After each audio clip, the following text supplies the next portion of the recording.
دعا مانگنے کا سب سے بہتر طریقہ یہی ہے، ڈائریکٹ دعا نہ مانگو، آپ وضو بنائیے، 2 رکعت نفل نماز پڑھیے، اس کے بعد اپنے دونوں ہاتھوں کو اٹھائیے اور دعا مانگیے۔ سب سے پہلے سورہ فاتحہ پڑھیے الحمدللہ رب العالمین سے والضالین تک، اس کے بعد آپ درود شریف پڑھیے اللہم صلی علی محمد اللہم بارک علی محمد۔ اب آپ اس کے بعد دعا مانگیے جو مانگنا ہو اللہ کی حمد و ثنا کے بعد۔ اب آپ اردو میں اپنی زبان میں جو دعا مانگنا چاہیں مانگیے۔ اللہ ہمارے بھائی کو کینسر ہے، اللہ تو شفا عطا فرما، اللہ دنیا کے سارے ڈاکٹروں نے منع کر دیا ہے، تو حکیم ہے، اے اللہ اگر تو شفا دینا چاہے تو کون ہے جو شفا روک لے؟ اے اللہ تو ہے تو تنکے میں بھی جان ڈال دیتا ہے، اللہ تو ہے جو مردے میں سے انڈا جو ایک مردہ چیز ہے اس میں سے مرغی کا بچہ زندہ نکالتا ہے، اللہ تو وہ ذات ہے جو مردے سے بھی زندہ کو نکالنے پر قادر ہے۔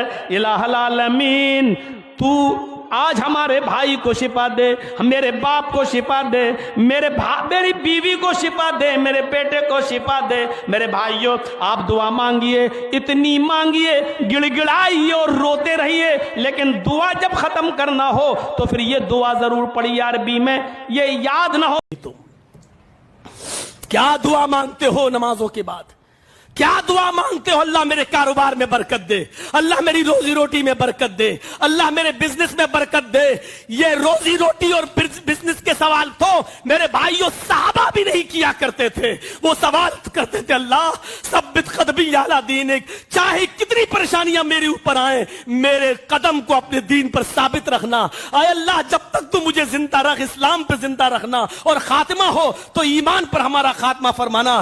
پھر اللہ کے رسول نے خود دیکھا کہ صحابہ کرام نے دنیا مانگنا چھوڑ دیا تو نماز میں ایسی دعائیں بتا دیں کہ جب دونوں سجدوں کے بیچ میں بیٹھو تو کچھ دنیا بھی مانگ لو۔ اللہم اغفر لی، مغفرت کی طلب مغفرت مانگا، واغفر لی اللہم اغفر لی وارحمنی، رحم و کرم کا سوال کر لو، وعافنی صحت و تندرستی کا بھی سوال کر لو، اور ورزقنی اور روزی روٹی کا بھی سوال کر لو۔ پھر اللہ کے رسول نے خود یہ دعا بتائی تاکہ صحابہ کرام کم سے کم نمازوں میں بھی اللہ سے روزی روٹی کا سوال کرنے لگیں اور مانگنے لگیں۔ میرے بھائیوں صحابہ کرام کبھی دعا نہیں کرتے تھے، بلکہ کوئی کہتا تھا یہ لے لو وہ لے لو تو کیا کہتے تھے؟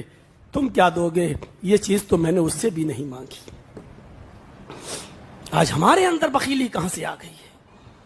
یہ جانتے ہوئے بھی کہ یہ چیز ہماری نہیں ہے، یہ جانتے ہوئے بھی کہ آج ہمیں